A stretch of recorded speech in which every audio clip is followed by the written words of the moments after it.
Ketua Dharma Wanita Persatuan Aceh, Malahayati M. Nasir, menerima kunjungan kerja Ketua DWP Kalimantan Selatan, Hajah Masrupah Syarifuddin, beserta jajaran pengurus dan rombongan di Aula Kantor DWP Aceh pada Jumat 7 Agustus 2026. Dalam sambutannya, Malahayati menyampaikan apresiasi dan rasa bahagia atas kunjungan DWP Kalimantan Selatan ke Aceh. Menurutnya, kunjungan tersebut menjadi momentum penting untuk mempererat tali silaturahmi sekaligus menjadi wadah bertukar pengalaman dan berbagi praktik baik dalam menjalankan program-program organisasi. Sementara itu, Ketua DWP Kalimantan Selatan Hajah Masrupah Syarifuddin menyampaikan terima kasih kepada Ketua DWP Aceh beserta seluruh jajaran pengurus atas sambutan dan jamuan yang diberikan selama berada di Aceh.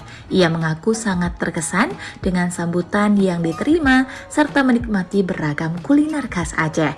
Lebih lanjut, ia turut mengapresiasi pelaksanaan program-program DWP Aceh yang dinilai telah berjalan dengan optimal. Menurutnya, DWP Aceh merupakan salah satu DWP yang mampu menjalankan program organisasi secara baik dan menjadi contoh dalam pengelolaan kegiatan organisasi.